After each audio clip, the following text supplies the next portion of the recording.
সুবহানাল্লাহ।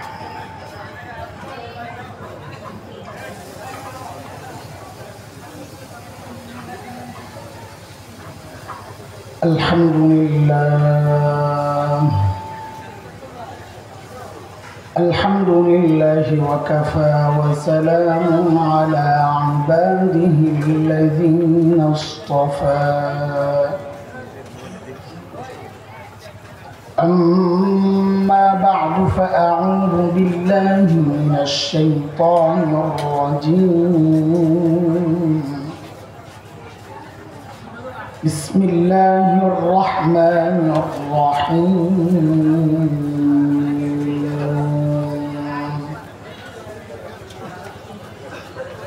ونضع الموازين القسط ليوم القيامة فلا تظلم نفس شيئا وإن كان مثقال حبة من خردل أتينا بها وكفى بنا حاسبين.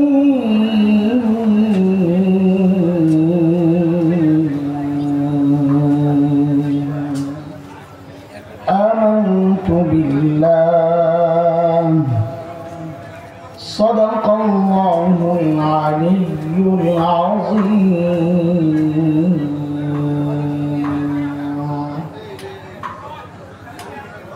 রুদ্রপাড়া দারুল কোরআন মাদানী মাদ্রাসার উদ্যোগে আয়োজিত আজকের এই বার্ষিক ওয়াজ মাহফিলের মুহতারাম সভাপতি, অতিথিবৃন্দ, হযরত উলামায়ে কেরাম, মুরব্বিয়ানে আযম, দূর দূরান্ত থেকে আগত ইসলামী প্রিয় সুধী সমাজ, প্রিয় ছাত্র ভাইয়েরা, যুবক বন্ধুরা, পর্দার আড়ালের মা ও বোন, আল্লাহ সুবহানাহু ওয়া তাআলার অশেষ মেহেরবানি, করুণা, দয়া,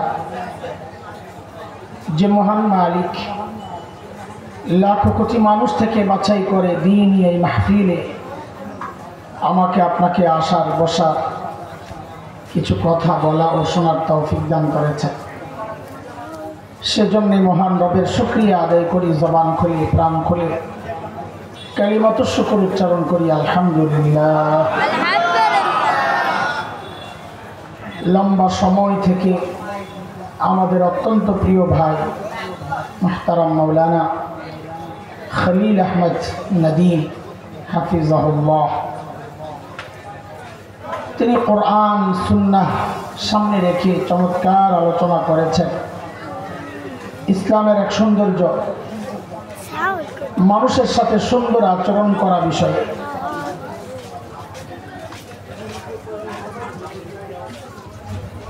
কুরআনুল কারীমের সূরাতুল আম্বিয়ার একটা আয়াত আমি তিলাওয়াত করেছি। কিছু কথা বলার নিয়তে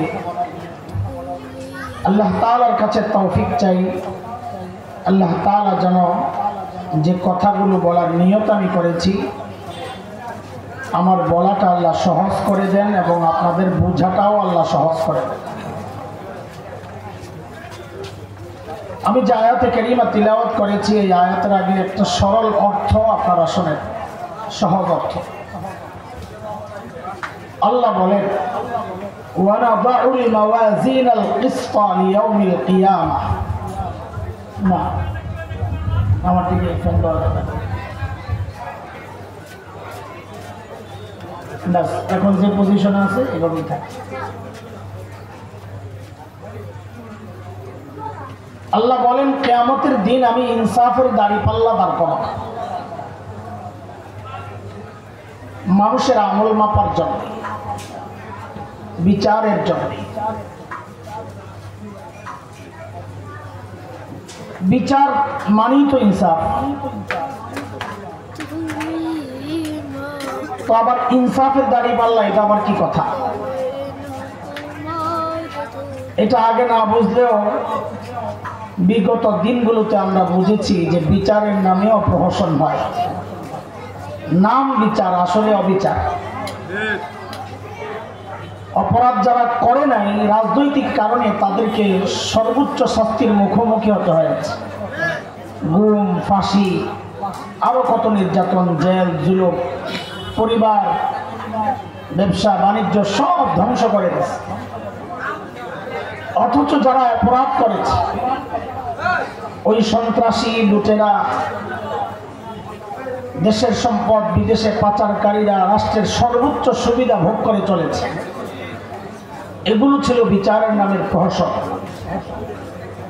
আল্লাহ বলেন আমার আদালতের অবস্থা এমনটা হবে না। তো কেমন হবে আল্লাহ নিজেই ব্যাখ্যা দিচ্ছেন, ফালা তুজলামু নাফসুন শাইআ, আমার আদালতে বিন্দু মাত্র জুলুম হবে না কারো উপর। মানে বিন্দু মাত্র জুলুম হবে না এই কথার কি মানি? আল্লাহ আরো স্পষ্ট করতেছেন, ওয়াইন কানা মিসকালা হাববাতিন মিন খারদাল আতাইনা বিহা, কেউ যদি একটা সরিষা দানা পরিমাণ নেকিও করে অথবা সরিষা দানা পরিমাণ গুনাহ করে, আল্লাহ বলেন হিসাবের জন্য আমি এই ছোট্ট আমলটাকেও পাল্লায় ওঠাই। হিসাবের জন্য এই প্রক্রিয়াটাই যথেষ্ট আল্লাহ বলতেছে। মুহতারাম হাজিরিন, এই আয়াতকে সামনে রেখে মুফাসসিরিনে কেরাম হাসরের মাঠে মানুষের শ্রেণী করেছেন চারটা, আসলে পাঁচটা। একটা আমরা আলোচনায় আনবো না, চার শ্রেণীর কথা আলোচনায় আনবো।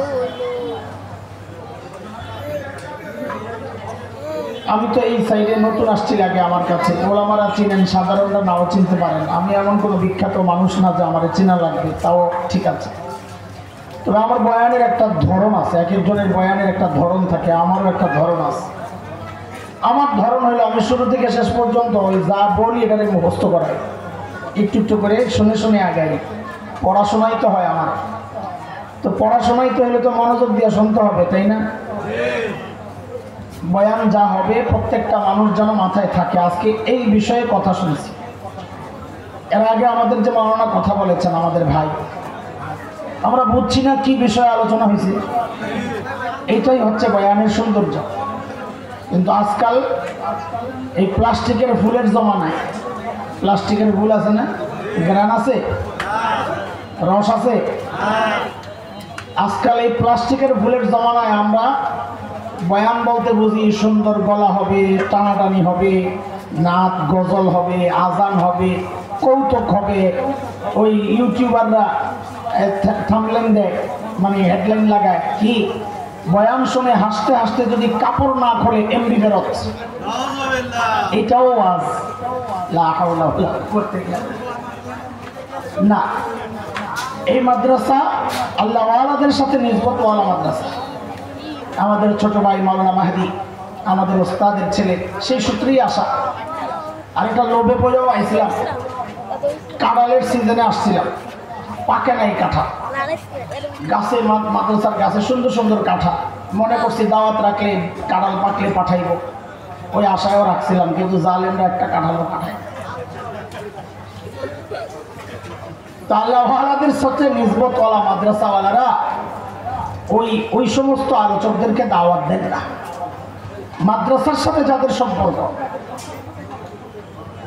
আজকে এক মুরব্বীও আসবেন, যাত্রাবাড়ি মাদ্রাসার বড় মুহাদ্দিস, অনেক বড় আল্লাহওয়ালা, যশোরের হযরত আহমদ ঈসা হাফিজাহুল্লাহ, অনেক বড় বুজুর্গ। এবং কথিত আছে লোকের মুখে আলোচনা যে হযরত মুস্তাজাবুদ দাওয়া, মানে যাদের দোয়া আল্লাহ কবুল করেন এমন ব্যক্তিত্ব তিনি।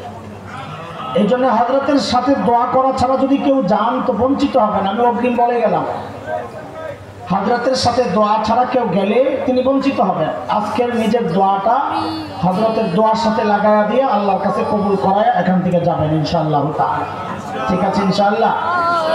তাহলে শুরু থেকেই মুখস্থ করার নিয়তে আমরা শুনতে থাকবো কথা ইনশাআল্লাহ। ঠিক আছে ইনশাআল্লাহ? আল্লাহ তুমি সহজ করে দাও।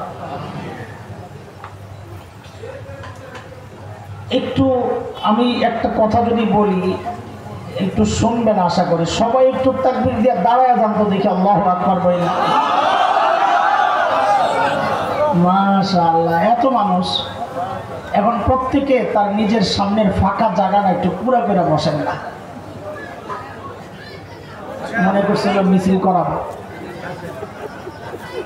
ওইদিক দিয়ে যারা ঢুকতেছেন তারা ওই কোনায় চলে যাচ্ছেন, এদিকে ফাঁকা।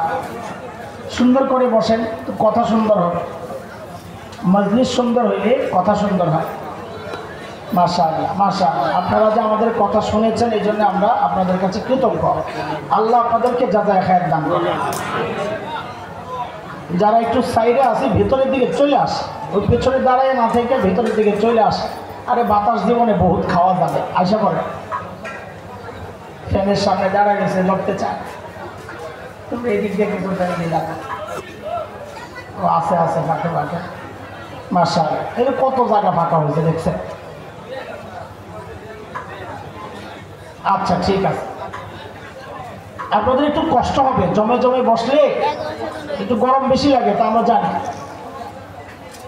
কিন্তু একটু জমা থাকলে মজমা কথাও জমা জমা হয়, নাইলে হালকা হালকা কথা বের হয়। তা হাসরের মাঠে মানুষের শ্রেণী হবে কয়টা ভুলে গেছেন? দাঁড়ায় কয়টা? চারটা। মূলত পাঁচটা, আমরা একটাকে আনতেছি না, এটা মাথায় রেখে। এই চার শ্রেণী আপনিও বের করতে পারবেন যদি সূত্রটা আমি বুঝাই আনি, তো মনে রাখা সহজ হবে। আচ্ছা বলেন তো, দাড়ি পাল্লা মাপার জন্য যে দাড়ি পাল্লা, এই দাড়ি পাল্লায় পাল্লা থাকে কয়টা বলেন? কথা কিন্তু অর্ধেক আপনারা বলবেন, অর্ধেক আমি বলব। বলেন দাড়ি পাল্লায় পাল্লা থাকে কয়টা? এখন মাপার জন্য ধরেন আপনি ধান মাপবেন, মাপার জন্য এক পাল্লায় লোহা রাখছেন, লোহা, আরেক পাল্লায় ধান দেন নাই, তাহলে মাপা যাবে? যাবে? যাবে। কেন যাবে না? এই কেনর জবাবটা আমি শিখিয়ে দিচ্ছি আপনাদেরকে। পুরা বয়ানে খালি এই এক কথা আপনাদেরকে জিজ্ঞেস করব, আপনাদের কাজ হইল খালি এই একটা কথা বলে দেওয়া। আপনাদেরকে একটা দায়িত্ব দিয়ে দিচ্ছি। কেন মাপা যাবে না বলেন আমার সাথে? পাল্লা একটা খালি, এই কথাটা সবাই মুখস্থ করেন। বলেন পাল্লা একটা, পুরা বয়ানে একটা ডিউটি আপনাদের। আমি মাঝে মধ্যে জিজ্ঞেস করব কেন, তো বলবেন পাল্লা একটা খালি। বলেন আমার সাথে, পাল্লা, পাল্লা একটা, পাল্লা খালি না, পাল্লা একটা খালি, এটা বলবেন। আচ্ছা আবার ঠিক করে শোনেন, এক পাল্লায় লোহা রাখছে, আরেক পাল্লায় ধান রাখে নাই, মাপা যাবে? কেন যাবে না? ভাষা এর উল্টাও হইতে পারে দৃশ্যপট।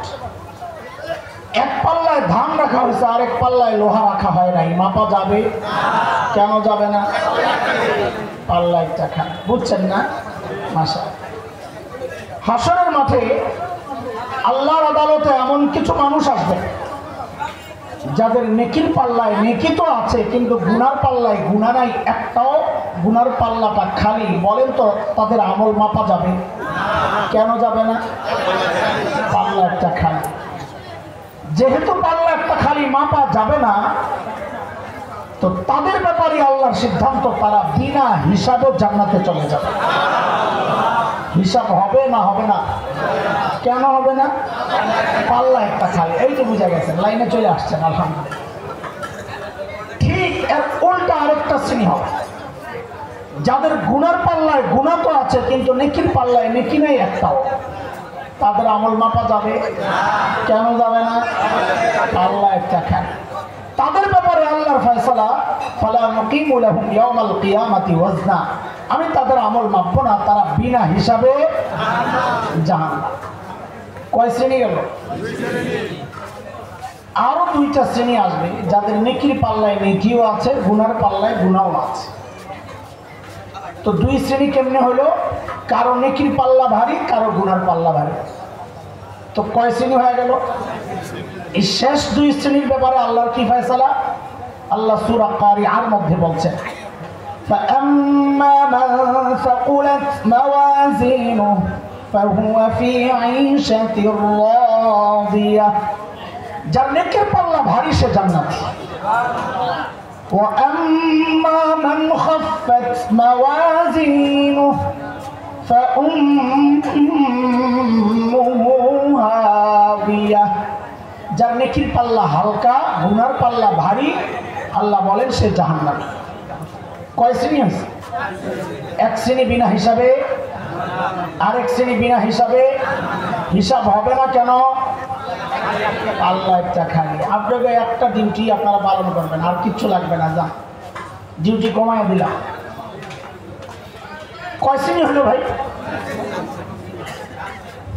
4 শ্রেণী। এবার চলেন আমরা এক এক শ্রেণী বুঝি কারা তারা।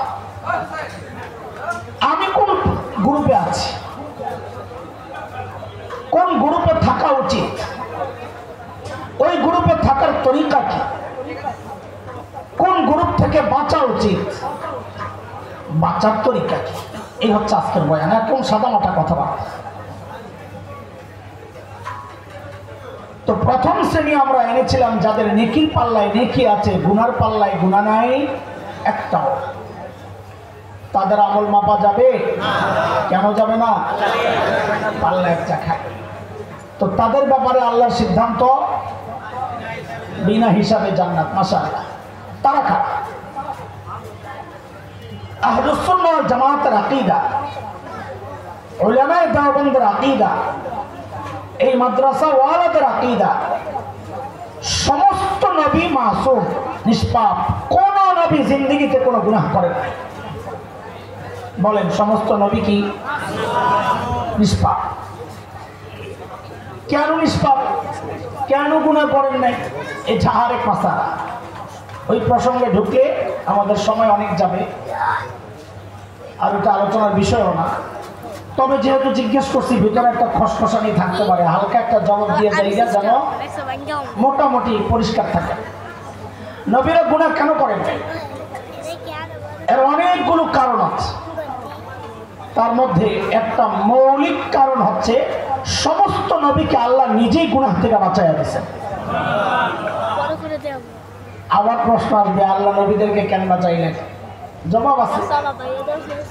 সূরা হজ 17 নম্বর পারার একদম শেষ পৃষ্ঠায় একটা আয়াত আল্লাহ বলেন, আল্লাহু ইয়াসতাফি মিনাল মালাইকাতি রাসূলান ওয়া মিনান নাস। আল্লাহ বলেন সমস্ত রাসূল আমি আল্লাহর নির্বাচিত। রাসূল কার নির্বাচিত? এখন কোন নবী যদি গুনাহ করেন তো আল্লাহর নির্বাচনটাই প্রশ্নবিদ্ধ হয়ে যায় যে আমাদেরকে গুনাহ থেকে বাঁচাইতে আপনি কাদেরকে নির্বাচন করলেন? তারা নিজেরাই তো গুনাহ করে। আল্লাহর নির্বাচন যেন প্রশ্নবিদ্ধ না হয়, এই জন্য আল্লাহ নিজে সমস্ত নবীকে গুনাহ থেকে বাঁচায় রাখছে। যেমন হযরত ইউসুফ আলাইহিস সালামের নাম জানেন তো না? চেনেন? বাপরে বাপ, পুরা দিন সনদ সহ করে। আমার মতন কালো মানুষ ছিলেন না? কেমন ছিলেন? কেমন সুন্দর? অনেক সুন্দর। মাশাআল্লাহ। কত সুন্দর বলে, আর চেয়ে সুন্দর আল্লাহ কাউরে বানান নাই, বানাবেনও না। তবে এটা সাথে সাথে বলবেন দবনা ফালাইয়া, এমন সুন্দর আল্লাহ কাউকে বানান নাই, বানাবেনও না। তবে আমাদের নবী আলাইহিস সালাম ছাড়া আমাদের নবীর হিসাবটাই আলাদা। হযরত ইউসুফ ছিলেন ফর্সা সুন্দর, আর আমাদের নবী দেখতে সুন্দর। চোখের দিকে তাকালে মনে হতো এর চেয়ে সুন্দর চোখ আর হইতে পারে না। ঠোঁটের দিকে তাকালে মনে হতো এর চেয়ে সুন্দর ঠোঁট আর কেমনে হয়। আরবের বিখ্যাত কবি হাসান ইবনে সাবিত রাদিয়াল্লাহু আনহু আমার নবীর সৌন্দর্যে মুগ্ধ হয়ে কবিতা লিখেছেন, বড় আজীব।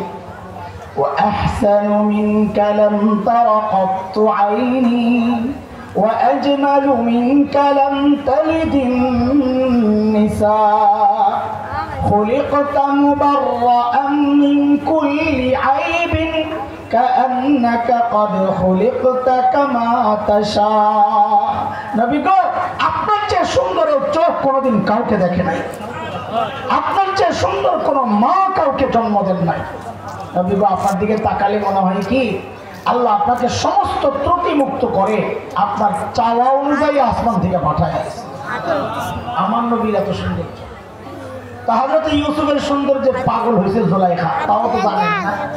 হ্যাঁ, ভালো করে জানেন। ইউসুফ জুলাইখা ইয়া দেখছেন না, সিরিজ দেখছেন? জানেন না? সিরিয়াল না, সিরিয়াল খুব ভালো জানেন এসব বিষয়, অনেক পাকা। জুলাইখা পাগল হয়ে হযরত ইউসুফকে আটকাইছেন একদম ঘরের ভেতরে। কত ভিতরে? তাফসীরের কিতাবে আসছে 7 দরজা ভিতরে, মানে একেবারে অন্দরমহলের দাস। বাঁধিরে বলছেন বাহির দিয়া দরজা লাগায় তুই চলে যা, কারণ ভিতর দিয়া দরজা লাগাইলে তোর বাইরে যাওয়ার কোনো সুযোগ নাই। ইমামে আবু হানিফা রাহমাতুল্লাহ আলাইহি খুব অসুস্থ, তো রোগী দেখতে মানুষ যায়, যারা যায় ওরা বুঝে না যে এই মানুষটা একা থাকাটা এখন তার কাছে স্বস্তি, অথবা খুব কাছের আপনজন যাদের সামনে কাপড় চোপড় ঠিক রাখার জরুরত পড়ে না। তো মানুষ এই বসে বসে হারে কত কষ্ট, হারে বয়ে বয়ে যায় না, এটা আরো বিরক্তিকর। আইসেন দেখা সালাম দিয়া যান। তো এক আল্লাহর বান্দা এই জায়গা ছাড়ে না, বসছে তো বসছে। ইমাম আবু হানিফা বলতেছেন মানুষের কোনো বিবেক বলতে কিচ্ছু নাই, আমি অসুস্থ, মানুষ আসতেছে যায় না। তো এই বেড়া হুজুর তাকে দরজাটা লাগাই দিই আর যেন কেউ না আইতে পারে। হুজুর কিন্তু বিরক্ত তার কারণে। তো হুজুর কয় হ্যাঁ দরজাটা লাগাও, তো ভিতর দিয়া না বাহির দিয়া। ইমাম আবু হানিফা দুনিয়ার পণ্ডিত মানুষ না, দরজা লাগাও কোন দিক দিয়া? বাহির দিয়া লাগাইলে আপনার ঢোকার কোনো সুযোগ আছে? তার মানে তুমি নিজেও বাহির হও। তো জুলাইখা দরজা লাগাইতে বলছে কোন দিক দিয়া? বাহির দিয়া। বলি এরাও কি বলা লাগে? হ্যাঁ বলা লাগে, সামনে কামে লাগাবো, খামাকে বলি দেয়, ফাও কথা বলা সবাই করি। হযরত ইউসুফ দেখছেন অবস্থা তো খারাপ, আমি তো ফেসে গেছি। তো তিনি কি করেছেন? সূরা ইউসুফ 23, 24, 25, 26 এই আয়াতগুলো তাফসীর পড়বেন, খুব চমৎকার এক গল্প।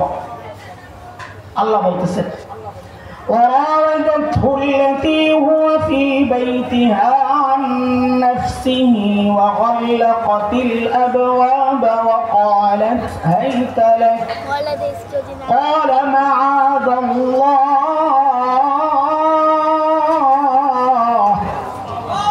إنه ربي أحسن مثواي إنه لا يفلح الظالمون।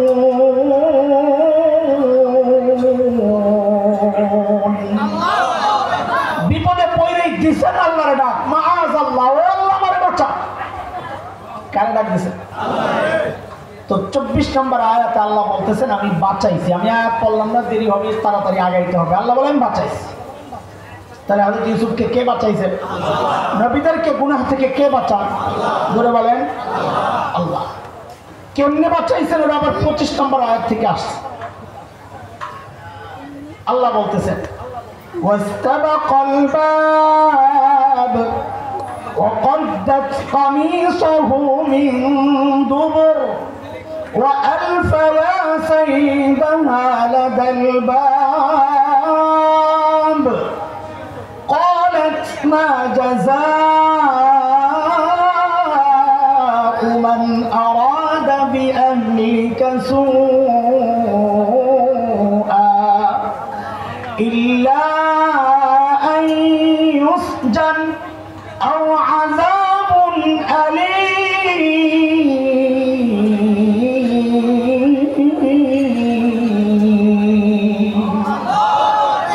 দৌড়াইছেন কোন দিকে বলেন না? দরজার দিকে দৌড় দিচ্ছেন, ওনারা দেখছেন দরজা বাহির দিয়া লাগানো, মনে আছে? কোন দিক দিয়া? আরে ভেতর দিয়া লাগানো থাকলেও তো চিন্তা করতো, তো দৌড়ে যায় তালা টাইনা টুনা দেখি খোলা যায়, সেই সুযোগ তো নাই, দরজা তো বাহির দিয়া লাগানো। তাহলে উনি কি বুঝতে দৌড় দিলেন? মাথা নষ্ট? নাউযুবিল্লাহ। না না, ওনার ইমান তো আমার আর আপনার মতো তো হালকা ইমান না, ওই ইমান তো ছিল নবীওয়ালা ইমান। তিনি চিন্তা করেছেন যে আল্লাহকে ডেকেছে, ওই আল্লাহ আমাকে একা ছাড়তে পারেন না, ওই ভরসায় দূর মারছেন। জুলাইখা পিছন দিয়া মারছে থামা ধরার জন্য। হুজুরের জামা কম দামি ছিঁড়ে গেছে, আপনার মতো শক্ত দামি কাপড় তো না, হুজুর না জামা ছিঁড়ে গেছে। এখন দরজা তো ক্লোজ, বড় বড় মার্কেটে দেখছেন না, গ্লাসের দরজা থাকে, সামনে গেলে আস্তে খুলে যায়, সেন্সর লাগানো। দেখেন দেখ, মানুষের গন্ধ পাইলে খুলে যায়, হা করে আর কি। মানুষের গন্ধ পাই তো খাই, হা করে, তো গেলে আবার লেগে যায়।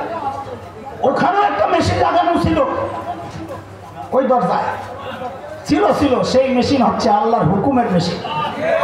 বলেন কোন মেশিন? যেই না দরজার সামনে গেছে, খাট করে দরজা খুলে গেছে। একটা, দুইটা, তিনটা, 7 দরজা খুলে জুলেখা জায়গা পড়ছে একদম জামাইয়ের সামনে, হাতে নাতে ধরা।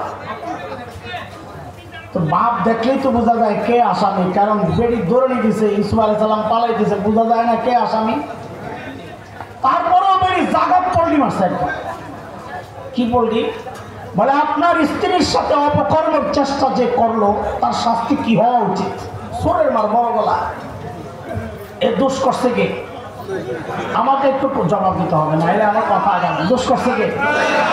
দোষ চাপানো হচ্ছে কার উপর? আরে বলেন না, হুজুরের উপর। কার উপর? বড় হুজুর আর কি, ওই সময় বড় হুজুর। কার উপর দোষ করছে? নিজে চাপায় কার উপর? পুরাই হাসিনা স্টাইল আর কি, বুঝলেন না? কার স্টাইল? হাসিনা স্টাইল। দোষ করে নিজে চাপাই হুজুরের উপরে। চাপাইছে না? ভুলে গেছেন না? হ্যাঁ, ভুলে গেছেন। কয় কি শাস্তি হওয়া উচিত বই আবার নিজেই কয় শাস্তি একটা দুইটা আছে অপশন। হয় আর আয়না করে ঢুকায়। আপনি করবেন হুজুর তখন আয়না করছিল, ছিল নাম আরেকটা ছিল, অথবা রিমান্ডে নিয়ে কঠিন পিঠা লাগাই দেন, মোল্লা স্বীকার করেন। কারণ রিমান্ড তো এই জিনিস, ওই যে ছোটবেলায় গল্প শুনছি, পুলিশ গড়টা কোন দেশের পুলিশ কত চৌকস এটা বোঝানোর জন্য জঙ্গলে খবর দিয়েছে ইন্টারপোল, সব পুলিশ গড় কইছে আধা ঘন্টা সময় দিলাম, একটা করে শিয়াল ধরে লইয়া যা। বিশেষ এক দেশ, আমি আমার দেশের নামটা মুখে আনলাম না, এটা মানিজ্যতের ব্যাপার, এই জন্যে নাম বললাম না। বিশেষ এক দেশ, ওই দেশের পুলিশ 10 মিনিট পরে কুত্তা একটা ধরে নিয়েছে। কি তোমারও তো দায়িত্ব দেওয়া হয়েছে শিয়াল ধরতে, তুমি কুত্তা আনছো কেন? স্যার আমার আরো 10 মিনিট সময় দেন, ওরে রিমান্ডে নিলে ওর নিজেই করবো আমি শিয়াল।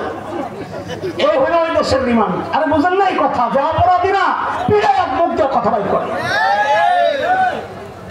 দেশের নাম করলাম না, আমার বেজ্জতি। তো আযাবুন আলীম, কঠিন একটা বাড়ি লাগায় দেন, মোল্লাক করবো, স্বীকার করবো। আজিজে মিসর জুলাইখার জামাই বেচারা পড়ছে বিপদে। ইউসুফ কি খবর? হযরত ইউসুফ বলেন হিয়া রাওয়াদাতনি আন নাফসি, আমি কিচ্ছু করি না, সব তো বেরিয়ে গেছে। তো বলে তুমি যে করো নাই তার প্রমাণ দাও। দেখেন আরেক 2 নম্বরই শুরু।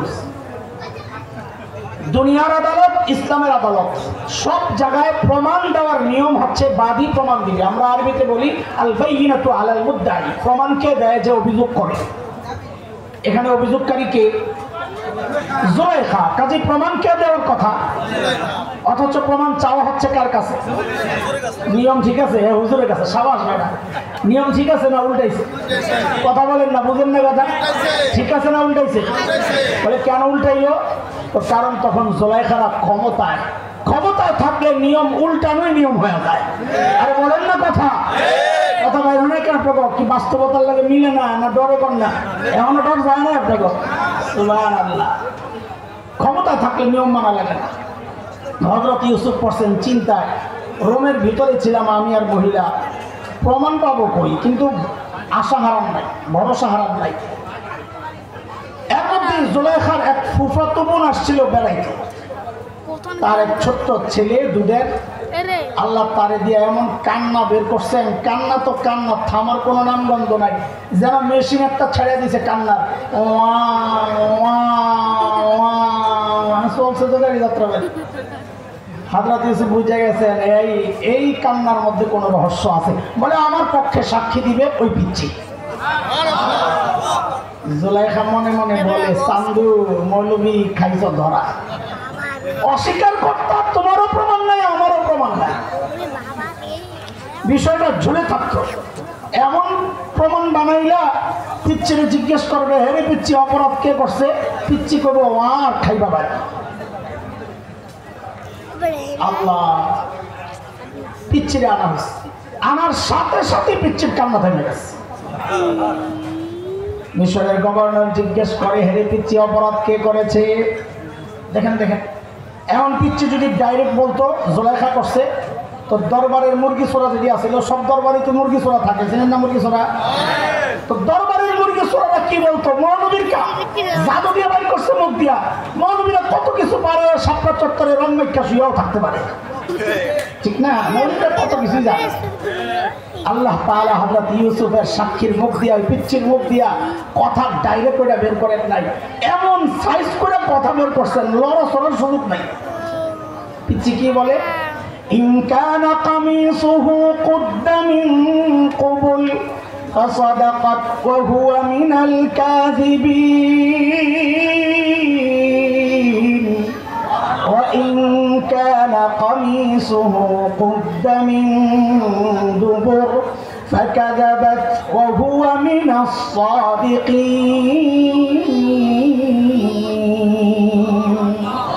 বলে ইউসুফের জামা চেক করেন, জামা কি জামা চেক করবে? হ্যাঁ, যদি দেখেন জামার সামনে দিয়ে ছিঁড়া, তো মনে করবেন ইউসুফ অপরাধী, জুলাইখানের অপরাধ, ইউসুফ ধরতে গেছে, জুলাইখা আত্মরক্ষার্থে নিজেকে বাঁচাতে গিয়া জামা টাইনা তুলে ছেড়ে দিয়েছে। আর যদি দেখেন জামা পেছন দিয়ে ছিঁড়া, তো বুঝবেন জুলাইখা অপরাধী, ইউসুফ পালাইতে গেছে, জুলাইখা থাবা দিয়া জামা ছিঁড়ছে। ফালাম্মা রাআ কামিসাহু কুদ্দা মিন দুবুর, চেক করে দেখে জামা তো পেছন দিয়া ছিঁড়া, কেস তো পিটি। এখন মিশরের গভর্নর কি বলে?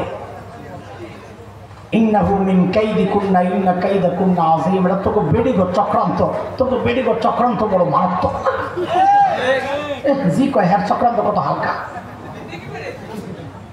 খুশি হয়ে গেছে, বেডিগোরে বকলে কি খুশি লাগে? তুমি কত ভালো মানুষ। আল্লাহ, ইউসুফ আরিদান হাজা, ব্যাপারটা একটু এড়াইয়া থাইকো, কাউরে কিছু বইল না, মানিজ্যতের ব্যাপার, নিজের বউ তো। এই জুলাইখারা যা বলছে ওই কথাটা বলার জন্য এই লম্বা গল্প বললাম। আমি এত লম্বা গল্প বলার মানুষ না। ওয়াস্তাগফিরি লিযামবিক ইন্নাকি কুনতি মিনাল খাতিঈন। জুলাইখা, অপরাধ করে বড় গলায় কথা বলতে হয় না, অপরাধ করে ক্ষমা চাইতে হয়, এটা নিয়ম। কাজে অতীতের যারা অপরাধ করেছেন, গুম, খুন, হত্যা, চাঁদাবাজি, সন্ত্রাসের সাথে যারা যেভাবে যুক্ত ছিলেন, বড় কথা বললেন না, বাহির থেকে মানুষকে উত্তেজনা সৃষ্টি কইরা নতুন করে গঞ্জাম বাঁধানোর চিন্তা করেন না। ক্ষমা চান, চিন্তা করব ক্ষমা করা যায় কিনা। যেই পদ্ধতি গ্রহণ করা হচ্ছে, এই পদ্ধতিতে নেশা ইসা আবার দায়িত্ব গ্রহণ করবে, সেই সুযোগ হবে না, সেই সুযোগ হবে না।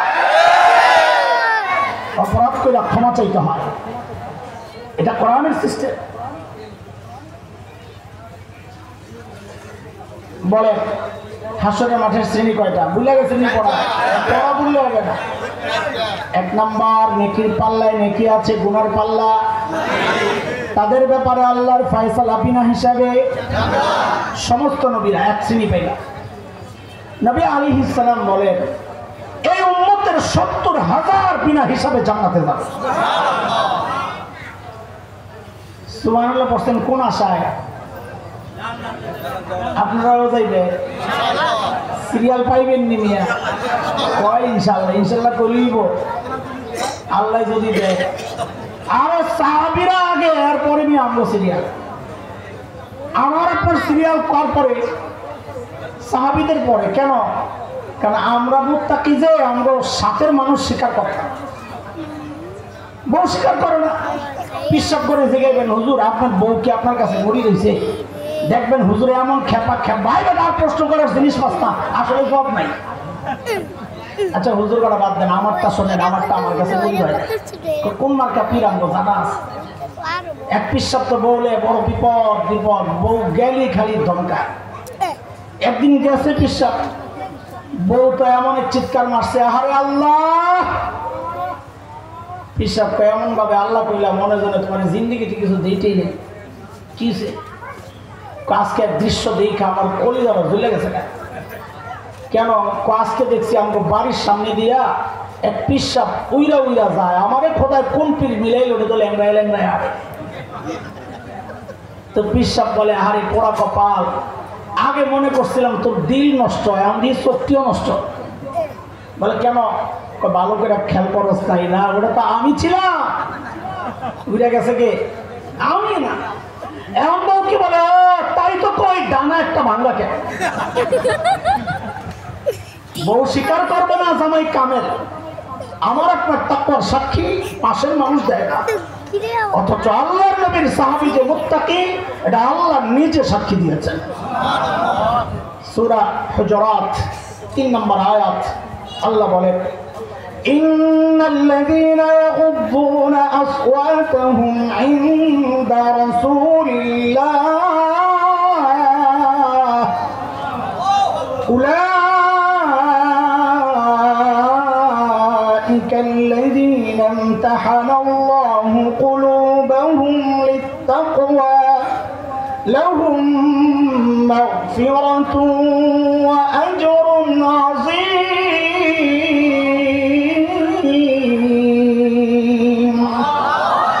আল্লাহ তাআলাদের দিল পরীক্ষা করছে, সব ঠিক আছে, তো সাহাবীদেরকে না দিয়ে আমরা পড়ে দিব?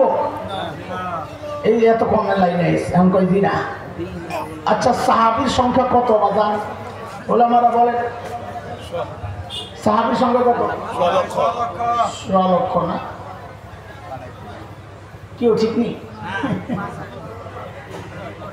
এই সংখ্যা যে কেমনে ছড়াইছে আমরা জানি না, অথচ বুখারী শরীফের রিওয়ায়াত আসছে 16 লক্ষ সাহাবী বিদায় হজে আল্লাহর নবীর সাথে হজ করছে। হজ করছে কত?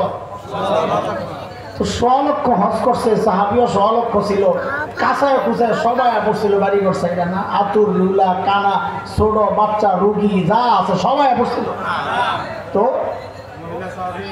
তার মানে এই সংখ্যা ঠিক না। আমাদের যাত্রাবাড়ির হযরত শেখ মাহমুদুল হাসান দামাত বারাকাতুহুল আলিয়ার বক্তব্য এই ব্যাপারে আমি জানি না, হযরত বলেছেন আনুমানিক ওই সময় প্রায় 5 লক্ষ সাহাবী ছিল। এটাই যৌক্তিক। 16 লক্ষ কেমনে হয়? 16 লক্ষ তো হজ করছে। তো সাহাবী যদি 5 লক্ষ হয় তো 70,000 যদি চলে যায় বিনা হিসাবে, তো সাহাবী তো থাকে আরো 4,30,000। আমি আপনি সুবহানাল্লাহ পড়ি কোন আশায়? আছে আছে কেন আছে? নবী আলাইহিস সালাম এই বক্তব্য দিয়ে গেছেন ঘরে। ঘর থেকে আয়েশা দেখেন সাহাবীদের মধ্যে ফিসফাস চলতেছে, কি কে জানি যাবে, এই 70,000 কারা হতে পারে, যদি আমার নাম দেওয়া আসতো, খালি এই বিশ চলতেছে। নবী আয়েশা জিজ্ঞেস করেন এই কি আলাপ করো, হুজুর কারা যাবে ওইটা নিয়ে। তো নবী তাদের একটা পরিচয় বইলা এরপরে যেটা বলেছেন এটার জন্য আমাদের সুবহানাল্লাহ জোরে বলা দরকার। সেটা কি? নবী বলেন আরে 70,000 তো ব্যক্তি না, 70,000 গ্রুপ, প্রত্যেক গ্রুপে থাকবে 70,000 করে। তাহলে 70,000 পূরণ 70,000। তাহলে এবার আশা করা যায় আল্লাহ যদি কবুল করে আমাদের নামও থাকতে পারে ইনশাআল্লাহ। আল্লাহ তুমি কবুল করো, আমিন। এক গ্রুপ গেল যারা বিনা হিসাবে জান্নাতে যাবে, ঠিক আছে? বুঝে আসছে কথা এই পর্যন্ত না? আবার কোনো কথা এই পর্যন্ত যা বলছি বুঝে আসছে? এই গ্রুপের হিসাব হবে না কারা? যাদের নেকির পাল্লায় নেকি আছে, গুনার পাল্লায় গুনাহ নাই, একটাও তাদের হিসাব হবে? কেন হবে না? এক পাল্লা খালি, পাল্লা একটা খালি, সাবাস। চলেন 2 নাম্বার। ঠিক তার উল্টা এখানের এই অংশটুকু আমাদের সবচেয়ে গুরুত্বপূর্ণ বিষয়, সময়ের বাস্তবতা। এই জন্য আপনাদের সবার কাছে অনুরোধ একটু মনোযোগ লাগবে। ঠিক আর উল্টা আরেকটা শ্রেণী, তারা কারা? যাদের নেকির পাল্লায় নেকি না একটাও, গুনার পাল্লায় গুনাহ আছে, নেকির পাল্লা খালি। বলেন তাদের আমল মাপা যাবে? কেন যাবে না? পাল্লা একটা খালি। তাদের ব্যাপারে আল্লাহর ফয়সালা, তারা বিনা হিসাবে জাহান্নাম। আচ্ছা যাদের নেকির পাল্লা একটা নেকিও নাই, আশা করি এই জায়গায় তো আমরা নাই, তাই না? আমাদের নেকির পাল্লায় নেকি আছে না? আলহামদুলিল্লাহ, একটা হইলো তো আছে। তাহলে এরা কারা বলেন তো? হ্যাঁ, মুসলমান কেমন হয়? মুসলমানের তো পাল্লা একটা নেকিও আছে না। আরে কালিমার নেকিটা দিলেও তো আছে। বিদর্ভী, সাবাস। কাফের মুশরিকরা, মুনাফিকরা, হ্যাঁ এটা তো আপনারা বুঝতেছেন, আমিও জানি। বলার ক্ষেত্রে হয়তো চুপ ছিলেন, কিন্তু দোস্ত আমরা আরেকটা শ্রেণী আপনাদের সামনে আনতে চাই, যারা বাহ্যত কাফের মুশরিক না, হয়তো বা আমার মতো টুপিওয়ালা, হয়তো বা আমার মতো দাড়িওয়ালা, হয়তো বা আমার মতো জুব্বাওয়ালা, কিন্তু তারাও বিনা হিসাবে জাহান্নামে যাবে। তারা ওই যে আমাদের জানানো। আল্লাহ বলেন وَمَن يَرْتَدِدْ مِنكُمْ عَن دِينِهِ فَيَمُتْ وَهُوَ كَافِرٌ فَأُولَئِكَ حَبِطَتْ أَعْمَالُهُمْ فِي الدُّنْيَا وَالْآخِرَةِ وَأُولَئِكَ أَصْحَابُ النَّارِ هُمْ فِيهَا خَالِدُونَ।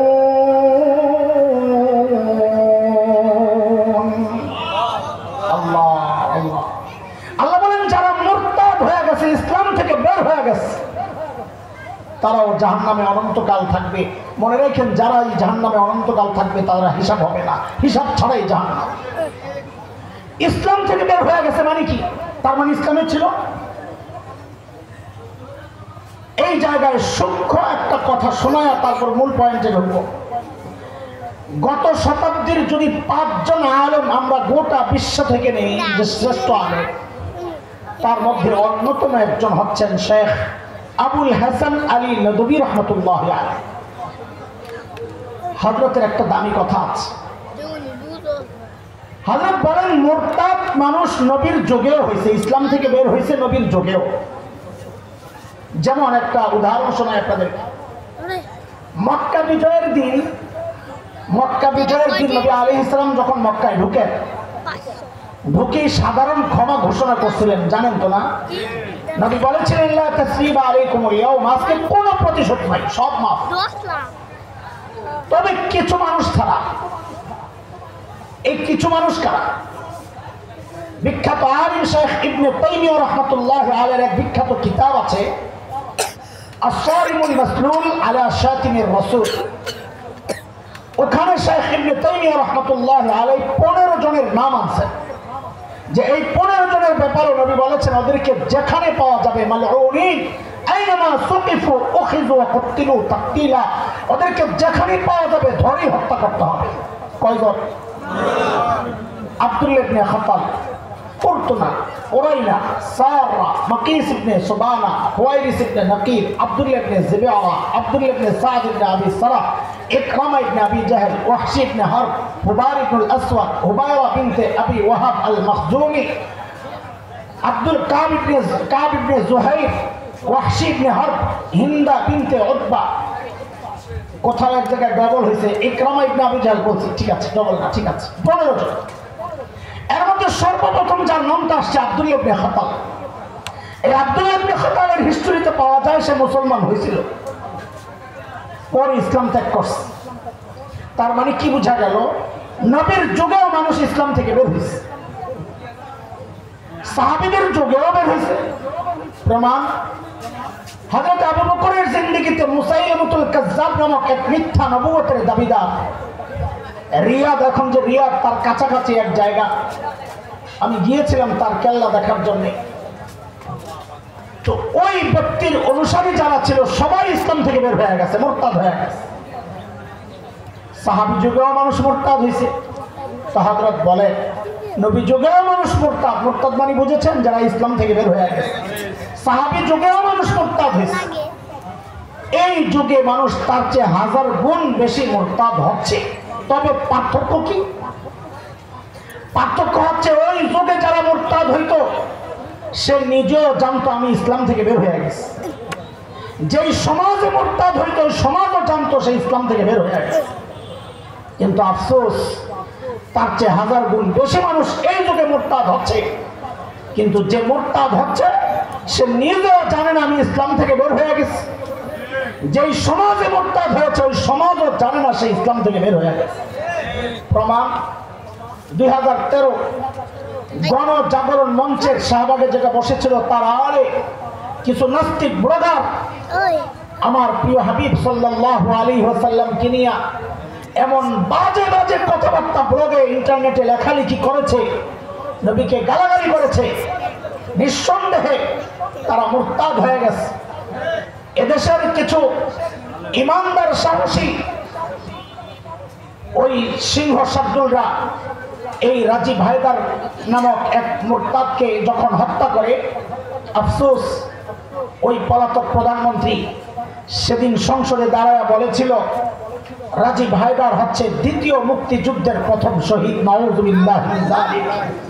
আল্লাহর নবীকে গালি দেওয়া একজন কুলাঙ্গার রেটে শহীদ বলতে পারে, তার ইমানই আমাদের সন্দেহ আছে। এই কথাটা কেন বলেছে? কারণ সমাজ জানে না সে মুরতাদ হয়ে গেছে।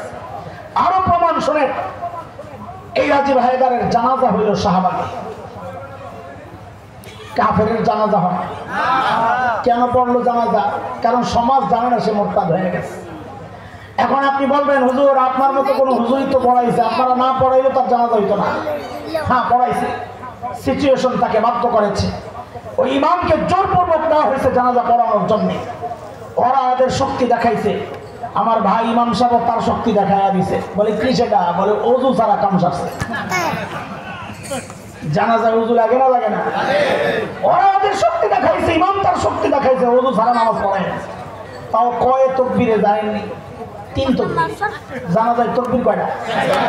তা আমি একজনকে বললাম, পিছন থেকে কেউ ভুল ধরে নাই, হুজুর তকবীর একটা রয়েছে, কয় পিছনে যেটি খাড়াইছে খারাসটি ওটা জানলে না তকবীর কয়টা। ভুল ধরার জন্য তাকে জানা লাগবে। সবই তো খবিস। দোস্ত কথাগুলো বলছি দুঃখে। একটা সময় ব্যক্তি পর্যায়ে নাস্তিকতার চর্চা হয়েছে, ব্লগে লেখালেখি হয়েছে। আমাদের কপাল, দুর্ভাগ্য, আমাদের বদ আমলের ফসল। এখন নাস্তিকতার চর্চার ব্যক্তি পর্যায়ে নাই। আল্লাহ এমন এক শাসক আমাদের কাঁধে চাপাইয়া দিছে, যাদের নেতৃত্বে এখন রাষ্ট্রীয়ভাবে নাস্তিকতার চর্চা শুরু হয়ে গেছে। বলে কেমনি? আপনারা সহজ সরল সাধারণ মানুষ, অত কিছু নিয়ে ভাবার সময় আপনাদের নাই। আমরা হয়তো নামাজ রোজা নিয়ে আসি বাস না। একজন ইমানদারের দায়িত্ব এই পর্যন্ত না। আপনার সন্তানকে নাস্তিক বানানোর নানান প্রকল্প হাতে নেওয়া হয়েছে, আপনাদের খবর নাই। যেমন ট্রান্সজেন্ডার, সমকামিতা, পুরুষে পুরুষে বিয়ের মতো এরকম জঘন্য বিষয়কে রাষ্ট্রীয়ভাবে স্বীকৃতি দেওয়া হয়েছে, আপনাদের খবর নাই। নারী অধিকারের নামে যেহেতু আজকের সরকারে যারা আছে অধিকাংশ এনজিও কর্মী, এনজিও প্রধান, এরা যাদের থেকে টাকা আনে ওরা ওদেরকে সাবজেক্ট দিয়ে দেয়, এই বিষয় বাস্তবায়নের চেষ্টা করবা, টাকা পাবা। তাদের মধ্যে একটা হচ্ছে নারী অধিকারের নামে বাবার সম্পত্তিতে নারী আর পুরুষের সমান অধিকারের আওয়াজ ওঠানো চলছে, আপনাদের খবর নাই। শরীয়তের বিধান হচ্ছে লিযযাকারি মিসলু হাযিল উনসায়াইন, ছেলে যা পাবে মেয়ে পাবে অর্ধেক, মেয়ে যা পাবে ছেলে পাবে ডাবল। বলেন তো এই সিদ্ধান্তটা কি মাওলানা মাহদী বানাইছে? হাসান জামিল বানাইছে? হেফাজতে ইসলাম বানাইছে? জামায়াতে ইসলাম বানাইছে? চিৎকার করে বলেন এই সিদ্ধান্ত কার? বলেন কার? আপনি সূরাতুন নিসা 11 নম্বর আয়াত খুলে দেখেন, আল্লাহ বলেছেন। আল্লাহর সিদ্ধান্ত এখন অধিকারের নামে বৈষম্য এক ধোঁকার শব্দ আমাদের সামনে পেশ করে তারা মানুষের দিলের মধ্যে সংশয় তৈরি করে দিচ্ছে। কি? একই বাবার ছেলে, একই বাবার মেয়ে, কেন একজন ডাবল পাবে একজন সিঙ্গেল পাবে? আরে সংশয় তৈরি করার পর মানুষ কোন পর্যন্ত পৌঁছে গেছে? আমার মুসল্লি একজন আমার একদিন এসে বলে, হযরত একটা কথা বলতাম। কি বলবে? আসলে এই বিধানটা না আমারও বুঝে আসে না, কেমন কেমন জানি লাগে। আমি একদম তার কথা থামার আগে চোখের দিকে তাকায় বলে দিছি, আপনার ইমানদার লইয়াও আমার কেমন কেমন জানি লাগে। ঠিক আছে না? কথা এটা কি আমার কথা না, কোরআনে আল্লাহর কথা। আপনি বলে এই কথা আল্লাহ কই বলছে? আপনি খুলেন না, সূরা আহজাব আয়াত 36 22 নম্বর পারা 2য় পৃষ্ঠা খুলে দেখেন। আল্লাহ বলেছেন, মা কানা লিমুমিনিন ওয়ালা মুমিনাতিন ইযা কাদাল্লাহু ওয়া রাসূলুহু আমরা আন ইয়াকুনা লাহুমুল খিয়ারাতু মিন আমরিহিম। আল্লাহ আল্লাহর রাসূলের সিদ্ধান্ত আসার পর কোন কেমন কেমন লাগে বলার সুযোগ নাই, মেনে নেওয়ার নাম ইসলাম। তারপরেও যেহেতু আপনাদের একটু কেমন কেমন লাগতে পারে, এই জন্য আমি একটু পরিষ্কার করি। একটা জুয়ান পোলা দরকার, লম্বা, জুয়ান তুই তো আসল বস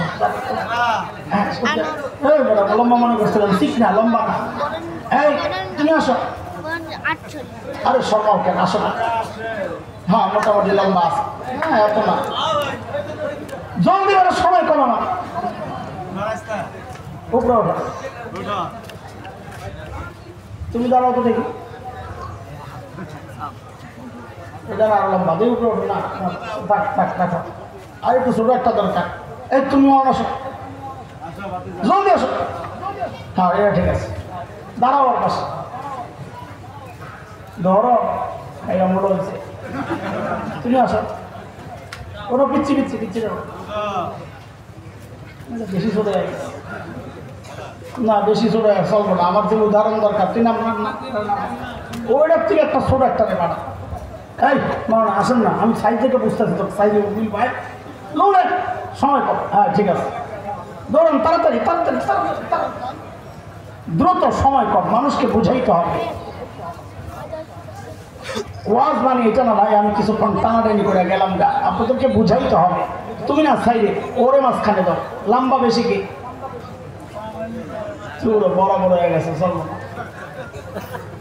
আচ্ছা বুঝে নেন ইসলাম কি দেয় ওরা কি চায় ওরা চায় সমান অধিকার ইসলাম বলে সমান অধিকার এটা ধোঁকা সমান অধিকার দিতে গেলে কেউ না কেউ থাকবে বলে ইসলাম কি দেয় বলে ইসলাম দেয় ন্যায্য অধিকার কি দেয় ধরেন এই যে প্রথম দাঁড়াইছে যেটা লম্বা হিসাবে আসছে একটা দেয়াল ঠিক ওর নাক বরাবর চলে গেছে তাহলে ওর চোখ ওপেন কিনা চোখ খোলা কিনা চোখ দিয়ে দেয়ালের ওই পাশে সব দেখতে পারে পারে না ধরেন তারপরেরটা ওই দেয়াল গেছে ওর কপাল বরাবর মানে চোখ বন্ধ ঠিক আছে ও দেখতে পারবে ধরেন পরেরটা ওর গেছে মাথার উপর দিয়ে দেয়া ওর তো দেখার প্রশ্নই আসে না তিন গাড়ি মনে চাইতেছে ওই পাশে যা হইতেছে দেখা দরকার ধরেন একটা টি-20 ম্যাচ হইতেছে এটা বেশি আগ্রহ সামনে পড়ে রয়েছে তিনটা কয়টা ওরা বলে তিনজনের এই তিনটা দাও সমান অধিকার কিন্তু ইসলামকে যদি পাঠ করতে দিত তো ইসলাম বলতো না ওকে ইট দেওয়া লাগবে না কেন ও ইট ছাড়াই দেখতেছে ওর দরকার এক ইট ওরে মাঝখানের একটা ইট দাও পাশেরটা ওর দরকার 2 ইট ওরে দাও 2টা এর নাম ন্যায্য অধিকার ওই আসছেনি কথা নাম মেলে সাইজ মেলে না খাই শোনেন তাড়াতাড়ি কথা শেষ আরো বুঝেন এক বাবার এক ছেলে এক মেয়ে বলেন ছেলে পাবে কত আরে বলেন না মেয়ে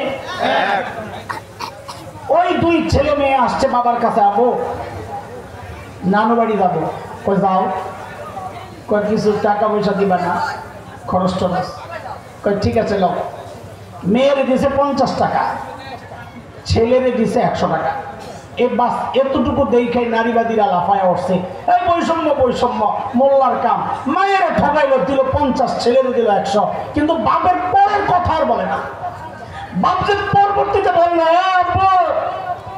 যাইতে 50 টাকা রিক্সা ভাড়া আইতে 50 টাকা রিক্সা ভাড়া ভাড়াটা তুমি দিয়ে দিও এখন কোন মেয়ের ব্যালেন্স আছে কত ছেলের ব্যালেন্স আছে কত আসলে ঠকছে কে মেয়ে না ছেলে কেউই ঠকে নাই কারণ পোলা কামাইতে পারবো মাই তো ঘরে থাকবো ইসলাম কাউরে ঠকায় না কিন্তু ওরা অর্ধেক পয়লা বলে সমান অধিকার হয় নাই বৈষম্য এইবার বুঝেন শেষ উদাহরণ আমার ভাই মাওলানা মাহদি বাজার করাবে মাদ্রাসা তো বোর্ডিং ম্যানেজাররা বলে হুজুর কত লাগবে বলে হুজুর 5000 লাগবে 5000 মাহফিল শেষ আলমারি একটু গরম গরম তাড়াতাড়ি বাইর করছে টাকার কাজ কাজ হইয়া দিয়েছে 5000 লন একটু বলেন তো কত কি জন্য এই কথাটা 2 বার বলেন কত কি জন্য মাহাদির পিচ্ছি আছে একটা কয় আব্বু একটু বাজারে যাবো কয় যাও তো দেখে কেমন জানি মোড়ামুড়ি করে বাপ তো ছেলে মেয়ের স্বভাব সম্পর্কে সবচাইতে ভালো জানে মা বাবা বাপ বুঝছে কেন মোড়ায় কি লাগবে তো বুঝছে পকেট থেকে কচকচে একটা 100 টাকার নোট বাইর করে দিয়েছে লো কত নাও মজা খেল। বলেন কি জন্য দিছে?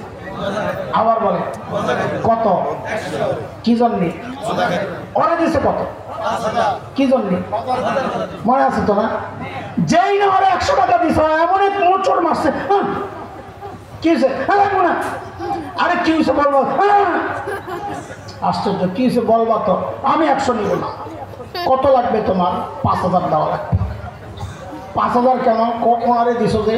কারণ উনি তো বাজারে যাবে, বাজার করবে। আমিও তো বাজারে যাব, সমান অধিকার।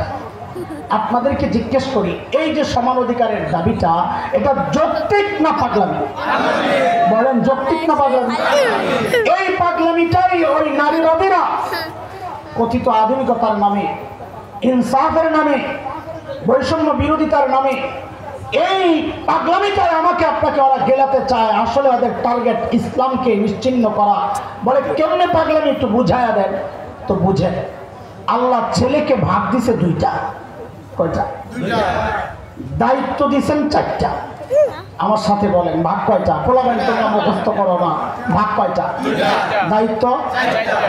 আল্লাহ মেয়েকে ভাগ দিছেন 1টা। দায়িত্ব আমি যেমনি বলি পোলাবেন একটু বলতো 0। না না, এমন ভাবে বলবি যেন যাব সংশয় আছে, কলিজায় যায়া লাগে, সংশয় দূর হয়ে যায়। 0। সাবাস। ছেলেরে আল্লাহ ভাগ দিছেন কয়টা? দায়িত্ব। মেয়েরে ভাগ দিছেন কয়টা? দায়িত্ব। বলে ছেলের ভাগ 2টা, দায়িত্ব 4টা কেমনে হুজুর? তো শুনে, আল্লাহ ছেলেকে বলতেছেন, ও ছেলে, তুমি যদি স্বামী হও তো তোমার স্ত্রীর ভরণ পোষণের দায়িত্ব তুমি স্বামীর। ও ছেলে, তুমি যদি বাবা হও তো তোমার কন্যার ভরণ পোষণের দায়িত্ব তুমি বাবার। ও ছেলে, তুমি যদি সন্তান হও তো তোমার মায়ের ভরণ পোষণের দায়িত্ব তুমি সন্তানের। ও ছেলে, তুমি যদি ভাই হও তো তোমার বোনের ভরণ পোষণের দায়িত্ব তুমি ভাইয়ের। বলেন দায়িত্ব কয়টা? ভাগ কয়টা? 2 ভাগ দায়িত্ব। এই 2 ভাগ দেওয়া হয়েছে এই 4 গ্রুপের বাজার করে খাওয়াইতে। ছেলেরা আল্লাহ 2 ভাগ দিয়েছেন কি জন্যে? 4 গ্রুপের কি করে খাওয়াইতে? সব বাজারের দায়িত্ব কার? ছেলের নামে। কোন মেয়ের কোনো দায়িত্ব নাই। উনি তো রানী। রানী পায়ের উপর পাও তুলে ঘরে খালি হুকুম দিব, এটা ওইটা। সব দায়িত্ব কার? ইসলাম কি দিছে? সব দায়িত্ব কার কান্দে দিছে? ভাগ দিছে কয়টা? 2 ভাগ দিয়ে সব বাজারের দায়িত্ব তার কান্দে। মেয়েরে ভাগ দিছে কয়টা? দায়িত্ব 0। বলে ভাগ 1টা, দায়িত্ব 0 কেমনে? তো বুঝেন, ও মেয়ে, তুমি যদি মা হও তো তোমার ভরণ পোষণের দায়িত্ব তোমার সন্তানের। ও মেয়ে, তুমি যদি স্ত্রী হও তো তোমার ভরণ পোষণের দায়িত্ব তোমার স্বামীর। ও মেয়ে, তুমি যদি বাবা হও, কন্যা হও, তোমার ভরণ পোষণের দায়িত্ব তোমার বাবা। ও মেয়ে, তুমি যদি বোন হও তোমার ভরণ পোষণের দায়িত্ব তোমার ভাইয়ের। বলেন তো ভাগ কয়টা? ভাগ কয়টা? দায়িত্ব। আবার বলেন। তো বলে হুজুর তাহলে প্রশ্ন আছে। কি প্রশ্ন? বলে ভাগ দিছেন, দায়িত্ব নাই। তো দায়িত্ব নাই, ভাগ কেন দিলেন? তো মজা খাইতে। কি জন্য? বলেন কি জন্য? পিচ্ছির কথা মনে আছে? কত পাইছিল? 100। কি জন্যে? মেয়েরে 1 ভাগ দিছে কি জন্যে? ছেলেরে 2 ভাগ দিছে কি জন্যে? এখন এই মজা খাওয়া গ্রুপ যদি কয় বাজারওয়ালার মতো আমারে সমান সমান দেওয়া লাগবে, বলেন এই দাবি যৌক্তিক না পাগলামি? এই পাগলামি ওরা আমাকে আপনাকে সমান অধিকারের নামে গেলাতে চায়। না না, চোখ কান খোলা রাখতে হবে। দল যা মনে চায় করেন, সিল যাকে ইচ্ছা মারে, কিন্তু যখন দেশে রাষ্ট্রীয় পর্যায়ে নাস্তিকতার চর্চা হবে, আওয়াজ উঠাইতে হবে। না না, এটা বাংলাদেশ। এদেশের মানুষ ইসলাম প্রিয় মানুষ। এদেশের মানুষ ইমান নিয়ে টিকতে চায়। নাস্তিকতার চর্চা দেশে হতে দেওয়া হবে না। আওয়াজ উঠাইতে হবে প্রত্যেকটা মেম্বার থেকে। আওয়াজ উঠাইতে হবে আমাদের প্রত্যেকটা মাধ্যম থেকে। আমাদের কোন দিল্লি স্টার আমাদের হাতে না। কোন স্টার? দিল্লি স্টার চিনেননি? পত্রিকা ডেইলি স্টারের নাম দিয়েছি আমরা দিল্লি স্টার। দিল্লির ইশারায় চলে তো, এই জন্য এটার নাম পাল্টা হয়ে গেছে, এখন দিল্লি স্টার হয়ে গেছে। প্রথম আলো আছে, আমাদের নাই ওগুলা। কিন্তু আমাদের প্রত্যেকের একটা ফেসবুক তো আছে না? ওই ফেসবুক, প্রত্যেকের ফেসবুকটাই আমরা পত্রিকা বানায় ফেলবো, এগুলা প্রচার করব, মানুষ যেন ইমান হারা না হয়ে যায় ইনশাআল্লাহ। চলেন তাড়াতাড়ি, সময় কম। হাসরের মাঠের শ্রেণী কয়টা গেল? কয়টা? বিনা হিসাবে বিনা হিসাবে কয় গ্রুপ গেল? আর আছে কয় গ্রুপ? মূলত ওই দুই গ্রুপ হচ্ছে আমরা। কারণ বিনা হিসাবে জান্নাতে যাওয়ার আশা করি, কিন্তু বাস্তবতা মিলে না, আমরা তো গুনাহ। আবার বিনা হিসাবে জাহান্নামে যাওয়ার আশা করি না, কেন? আমাদের ঈমান আছে আলহামদুলিল্লাহ। তাহলে মূলত ওই বাকি দুই গ্রুপের সদস্য আমরা। কারো নেকির পাল্লা ভারী, কারো গুনার পাল্লা ভারী।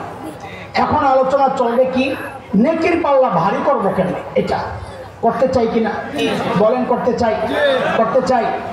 নেকির পাল্লা নেকি দ্বারা ভারী হয়। আল্লাহ দয়াবান, আল্লাহ আমাদের জন্য অল টাইম সুযোগ দিয়ে রাখছেন নেকির পাল্লা ভারী করার জন্য। ধরেন আপনাদের আশেপাশে বড় বড় মার্কেট আছে, যদি শোনা যায় একটা কিনলে 3টা ফ্রি, ওই দোকানে মানুষ লাইন ধরবে কিনা? প্যান্ট একটা কিনলে 3টা ফ্রি, লাইন ধরবে? বলেন না, ধরবে না? ধরবে না? আর আল্লাহ রাব্বুল আলামিন তার বান্দাদের জন্য অল টাইম একটা ডিসকাউন্ট দিয়ে রাখছেন, অফার কি? বলে বান্দা তুমি একটা কিনবা, আমি 9টা ফ্রি দেবো। একটা কিনলে কয়টা ফ্রি? তাহলে পোটলায় টোটাল ঢুকবে কয়টা? 10টা। বলেন কয়টা? কার কথা? এ ওয়াদা কার? আল্লাহ বলতেছেন মান জাআ বিল হাসানাহ ফালাহু আশরু আমসালিহা ওয়া মান জাআ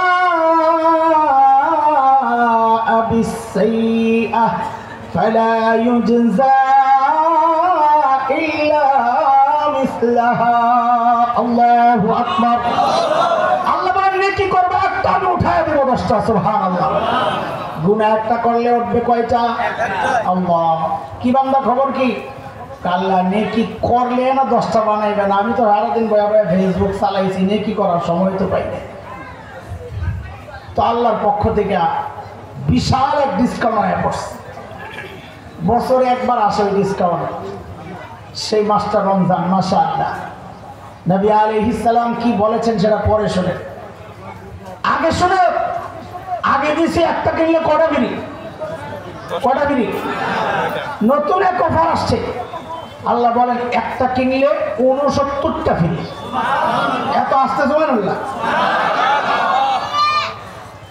নবী আলাইহিস সালাম বলেন من أدى فيه فريضة كان كمن أدى 70 فريضة فيما سواه। রমজানে কেউ যদি একটা ফরজ আদায় করে, আল্লাহ তার আমল নামায় 70টা ফরজ উঠায়। আচ্ছা ধরেন আপনাদের কাছাকাছি বাজার কোন? আলামিন বাজার। আলামিন বাজারে একটা রূপার দোকান আছে। ওই দোকানের এক অনন্য বৈশিষ্ট্য হচ্ছে, ওখান থেকে কেউ রূপা কিনলে বাড়িতে আইসা দেখে সোনা হয়ে গেছে। আচ্ছা বলেন তো ওই দোকানের কিছু থাকবো না? মানুষ যায় কাঁচায় কোথায় মাটি সুদ্ধা খাইয়া দেখবো, টয়লেটে যায় দেখবো কিছু পাল্টাইছে কিনা। আল্লাহ আল্লাহ। নবী আলাইহিস সালাম বলেন রমজান এত বরকতের মাস, কেউ যদি একটা নফল আদায় করে আল্লাহ তার আমল নামায় ফরজের সওয়াব ওঠায়। করছে নফল হইব? বলেন না, করছে নফল হবে। আল্লাহ কি খবর কি বান্দা? কয় গেছে রমজান হেলায় খেলায়। তো আল্লাহ বলেন না অফার আছে আরেকটা, দেখ কামন। বলে কি? তো আল্লাহ বলেন লাইলাতুল কদরি খায়রুম মিন আলফি শাহর। বান্দারি তোরে একটা রাত দিয়ে দিলাম, আমল করবি এক রাত, আমি আল্লাহ তোর আমল নামায় উঠায়া দিব 1000 মাসের চেয়েও বেশি সওয়াব। আল্লাহ কি বান্দা খবর কি? কয় কেমনে জানি গেছে না। আল্লাহর পক্ষ থেকে আরো অফার আছে। একটা অফার দিয়ে আমি অন্য জায়গায় যাবো, কারণ আমার মূল পয়েন্টটা রয়ে গেছে, যেটা আমাদের সবচেয়ে বেশি জরুরি। আল্লাহ বলেন, নবী আলাইহিস সালাম বলেন আল্লাহর পক্ষ থেকে এই তো ফয়সালা, আমল নামা ভারী করার জন্য আল্লাহর পক্ষ থেকে একটা বড় ধরনের অফার। বলে কি? বলে টাকা পয়সা জমায় আয়সা করো মক্কা মদিনায়, হজ উমরা করো। ওখানে একটা মসজিদ আছে, মসজিদুল হারাম। নবী আলাইহিস সালাম বলেন ওই মসজিদে যদি কেউ 1 রাকাত নামাজ পড়ে, আল্লাহ তাআলা তার আমল নামায় উঠায়া দিবেন 1 লক্ষ রাকাতের সওয়াব। সুবহানাল্লাহ। শ্রীনগর কোন মসজিদে নামাজ পড়লে যে সওয়াব হবে, তার চেয়ে 1 লক্ষ গুণ বেশি সওয়াব হবে বাইতুল্লাহ। এরপরেও যদি কেউ আমল নামা ভারী করতে না পারে, পড়া কপালে নিয়ে আর কি কথা। শেষ কথা, একেবারে শেষ মুহূর্তে আসি, পুরা বয়ানের মূল উদ্দেশ্য যেটা ওই জায়গায় আয় বসি। এখন কি আর অমনোযোগী থাকার কোনো সুযোগ আছে না? কে কে ঘুমাইছেন একটু হাত গায়ে দেখান, আল্লাহু আকবার। আচ্ছা ঠিক আছে, আমি মনোযোগটা একটু পরীক্ষা করলাম। মাশাআল্লাহ, ঠিক আছে ঠিক আছে। হাত ওটা যেই দেখছে ধরা গেছে, আমাকে ঘুমাই নাই না, মনোযোগ লাগবে ইনশাআল্লাহ। ঠিক আছে ঠিক আছে, মনোযোগ আছে।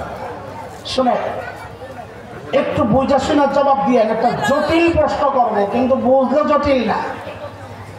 ধরেন আমাদের কারো নেকির পাল্লায় নেকি আছে, গোটা বাংলাদেশের যেই ওজন কয় মন হইব?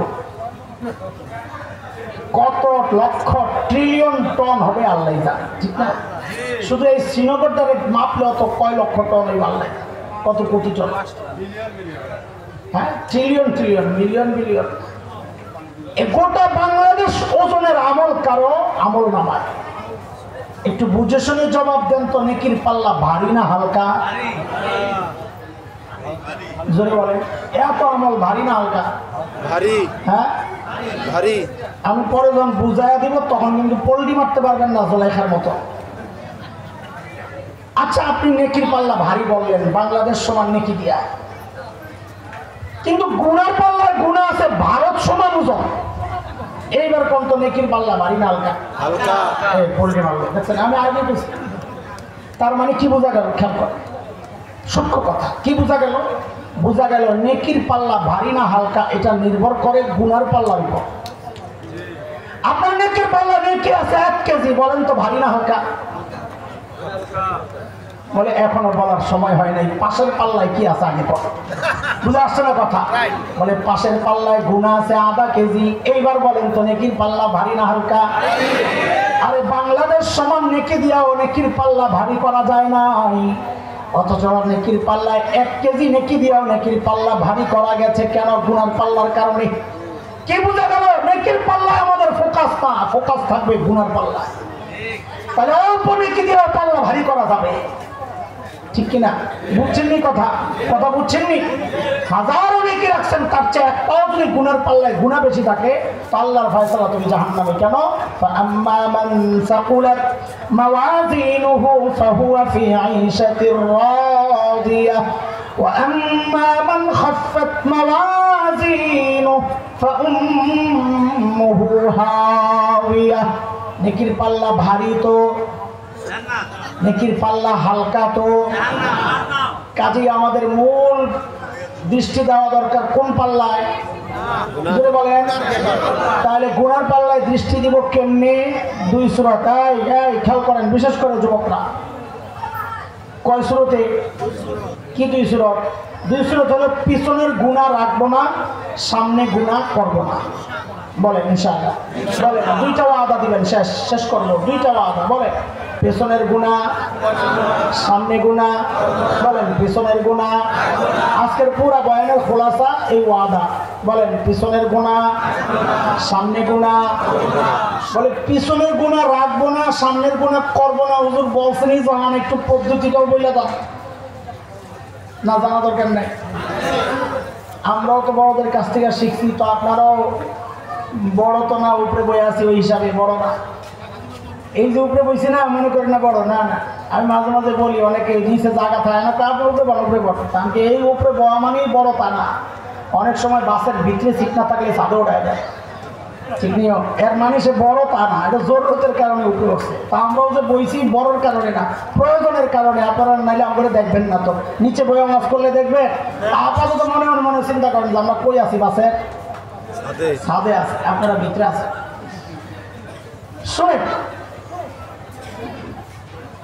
গুনাহ থেকে বাঁচার জন্য অনেকের সিদ্ধান্ত যে আর গুনাহ করুন না। কিন্তু দেখা যায় মাহফিল যতক্ষণ ওলামাদের সামনে থাকে ভালোই থাকে, বাদ গেলে আবার বেশি। এই রোগ তো আপনাদের নাই না? আমার আছে, আপনাকে আছে। বড়দের সামনে থাকলে একরকম হালত থাকে, বড়দের বাইরে বাসায় চলে গেলে আরেক রকম হালত হয়ে যায়। এই হালত আপনাদের আছে। আরে আপনার না থাকলে কি হয়েছে? সাহাবীরা কইছে, সাহাবীদেরও ছিল এই হালত। আপনার কাছে আসলে একরকম থাকে, ঘরে গেলে আরেক রকম হয়ে যায়। কাজে এই রোগ কার? কমন এই রোগ কমন মানুষের রোগ। এই রোগ কার? মানুষের রোগ। আল্লাহওয়ালাদের কাছে গেলে একরকম হালত থাকে, বাহিরে গেলে আরেক রকম হালত। এই জন্য আমাদের বড়রা কিছু আমল শিখাইছে যে তুমি তোমার দিল দিমাগের মধ্যে কিছু অনুভূতি জাগায়া রাখো, তো গুনাহ করতে গেলে ওই বিষয়টা মনে পড়লে তখন গুনাহ ছেড়ে দেওয়া সহজ হবে ইনশাআল্লাহ, গুনাহ করাটা তখন কঠিন হয়ে যাবে। এমনই একটা কথা আপনাদেরকে আমি শোনাতে চাই, সেটা হচ্ছে, বলেন আমাকে, আমরা যখন গুনার দিকে আগাই অথবা গুনায় জড়াই, দুনিয়ার কেউ আমাদেরকে না দেখলেও, কেউ না জানলেও একজন জানেন, দেখেন, তিনি কে? আবার জোরে সোরে বলেন তো একটু। কথা শুনি। তবে এই জায়গায় জবাবে আমরা আল্লাহ বলবো না, কি বলবো? বলে এই প্রসঙ্গে কোরআন আল কারীমের যে আয়াতটা আমি আনতে চাই, ওই আয়াত আল্লাহ নিজের যে পরিচয়টা দিয়েছেন আমরা ওইটা বলবো। বলেন আমার সাথে, রব্বে কারীম। সবাই বলেন। শব্দটা আপনাদের জন্য নতুন, বলে আমার পুরান তাদের কাছে, এই জন্য আপনারা কয়েকবার বললে ইজি হয়ে যাবে। বলেন রব্বে কারীম। সবাই বলেন রব্বে কারীম। তাহলে আমি আবার জিজ্ঞেস করি, ঠিক মতো জবাব দিয়ে। আমরা গুণের দিকে আগালে দুনিয়ার কেউ না জানলেও, কেউ না দেখলেও একজন দেখেন, তিনি কে? মাশা। তিনি শুধু দেখেন না, এই ছোটবেলায় আমরা যখন কোনো অন্যায় অপরাধে জড়াতাম, মুরব্বীরা পেছন থেকে ডাক দিতেন না, কেন করো, ডাকতেন না? ঠিক রব্বে কারীম ওইভাবে বান্দাকে ডাকতে থাকেন। তো তিনি দেখেন না, শুধু ডাকেন। তা আমি আবার জিজ্ঞেস করি, আমরা যখন কোনো গুনায় জড়াই, দুনিয়ার কেউ না জানলেও, কেউ না দেখলেও একজন দেখেন, তিনি কে? দেখেন আর কি করেন? বলেন দেখেন আর কি বলে ডাকেন, সেটা কোরআনে আসছে। সূরা ইনফিতার, আম্মা পারা, একদম শেষ পারা যেটা, ওই জায়গায় সূরাতুল ইনফিতার 5 নম্বর সূরা, 6, 7, 8 এই আয়াতগুলো তাফসীর করবেন। আল্লাহ কি বলে ডাকেন? আল্লাহ বলছেন, ইয়া আইয়ুহাল ইনসান মা গররাকা বিরাব্বিকাল কারীম।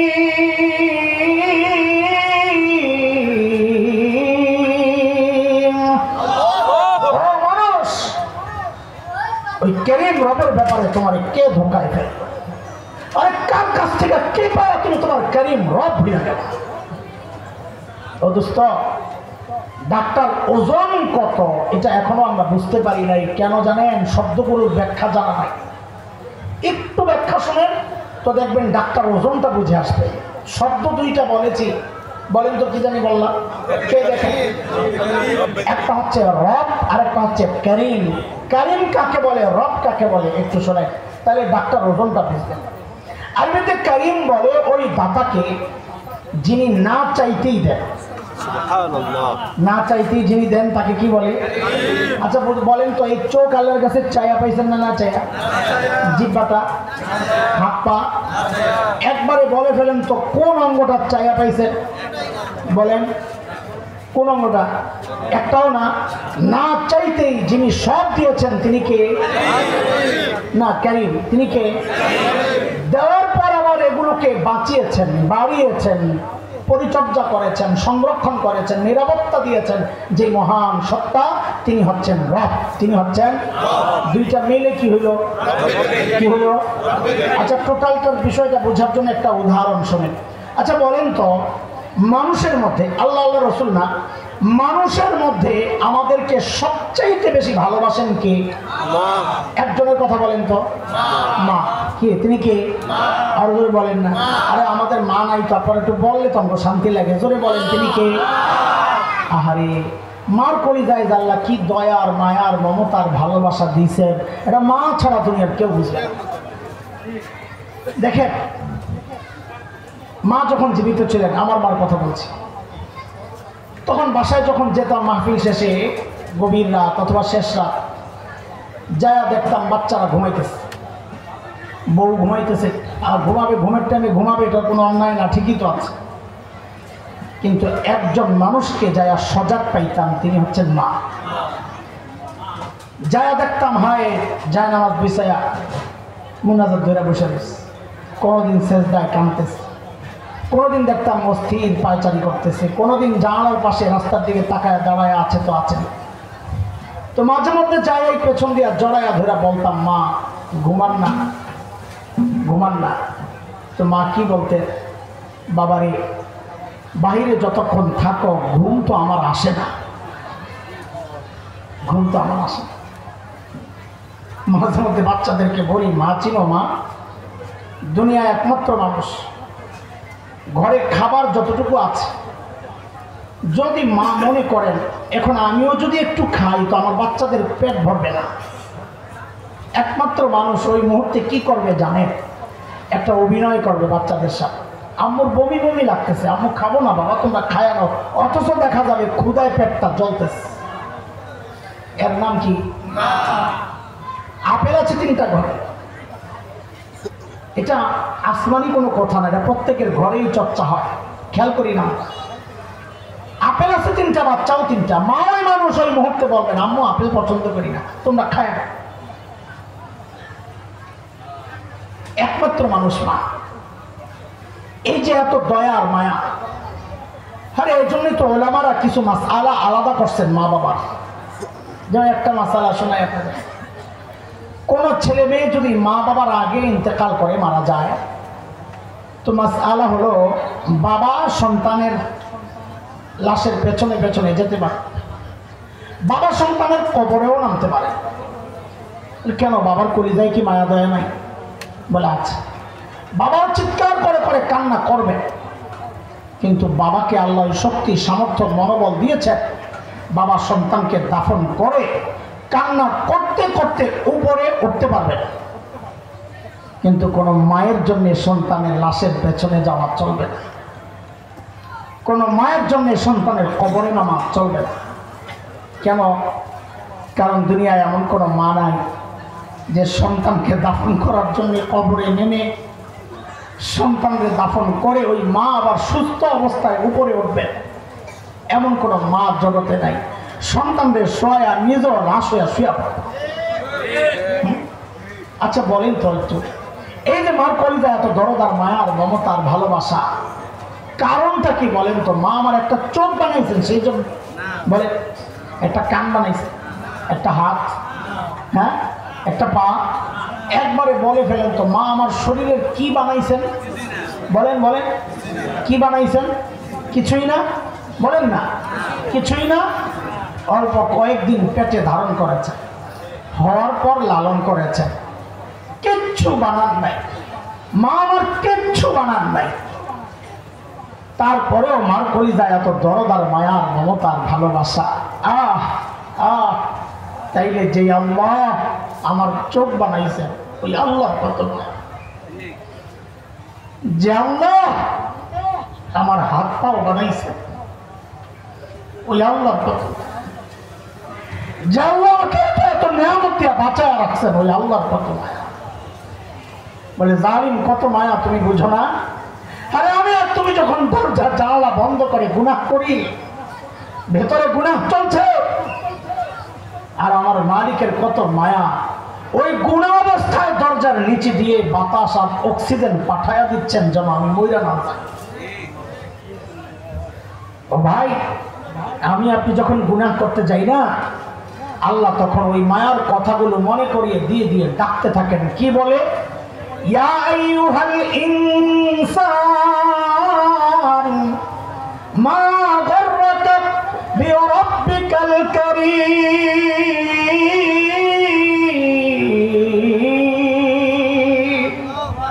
মানুষ, ওই কারীম রবের ব্যাপারে তোমার কে ধোঁকায় ফেললো? আরে যে চোখটা দিয়ে তুমি গুনাহ করতেছ, এই চোখ তো সিনেমার নায়ক নায়িকা তোমারে দেয় নাই, এই চোখ দিছে কারীম না চাইতে দিছেন।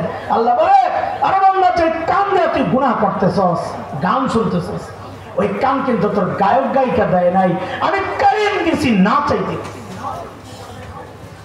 আমাদের বড়রা বলেন এই ডাকের ভেতরে আরেকটা ডাক আছে। কি সেটা?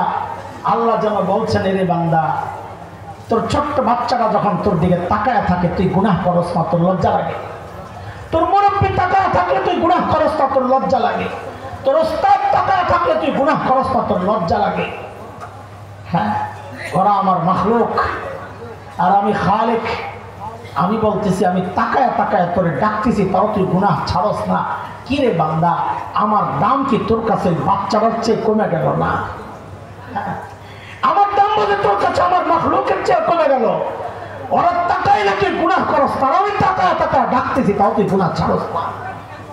কি রে বান্দা, মা গররাকা বিরব্বিকাল কারীম, আরে কে তোর ধোকায় ফেলছে তোর করিম রবের ব্যাপারে?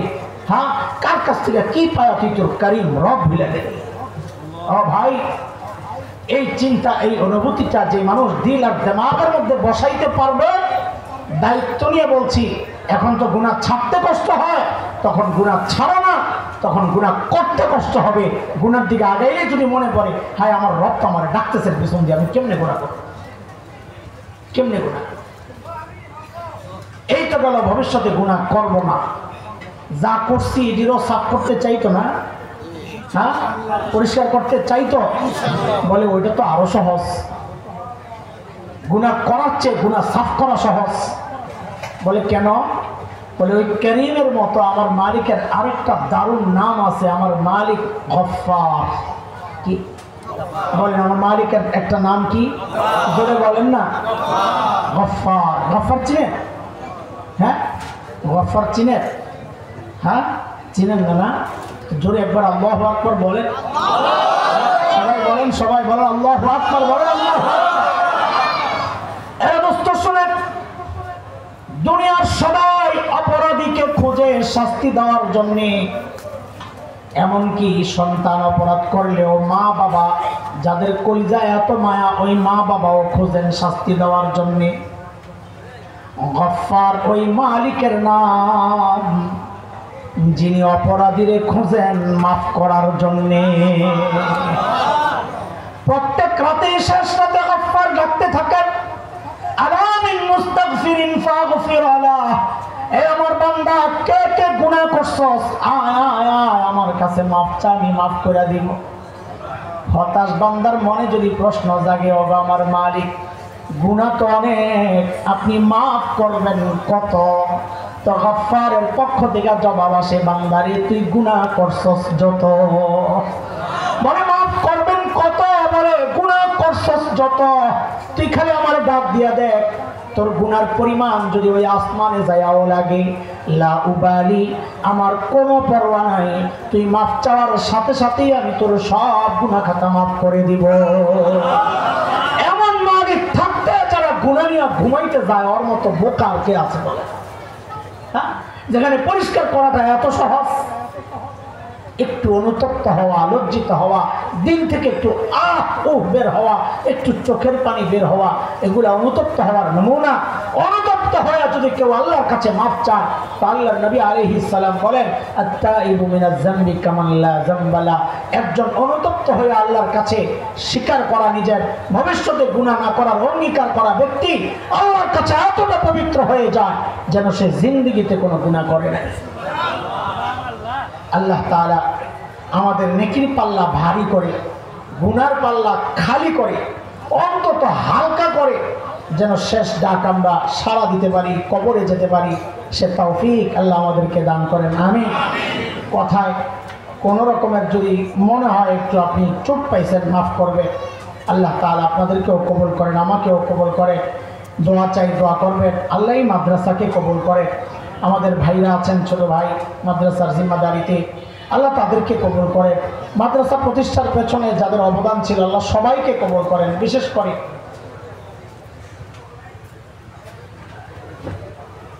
মাশাআল্লাহ সৌদি আরবের দাম্মাম এবং জেদ্দার অনেক প্রবাসী ভাই, আপনাদের এলাকার ছেলেরা, ওরা বড় অঙ্কের ডোনেশন মাদ্রাসায় করেছেন। আমরা তাদের জন্য দোয়া করি, যারাই করেছেন। বিশাল বিল্ডিংয়ের কাজের পরিকল্পনা আমার ভাই আমাকে রাতে এনে দেখাইছেন। আলহামদুলিল্লাহ, আপনাদেরই তো সহযোগিতা এই পর্যন্ত আসছে, সহযোগিতা করবেন এই অনুরোধটুকু রেখে, এবং যারা অতীতে করেছেন তাদের জন্য দোয়া করে আমি বিদায় নিচ্ছি। আল্লাহ চাহে তো আবারও দেখা হবে, সে পর্যন্ত সবাই ভালো থাকেন, আমার জন্য দোয়া করবেন। আমিন। ওয়া আখিরু দাওয়ানা আলহামদুলিল্লাহি রাব্বিল আলামিন। আসসালামু আলাইকুম ওয়া রাহমাতুল্লাহি ওয়া বারাকাতুহু।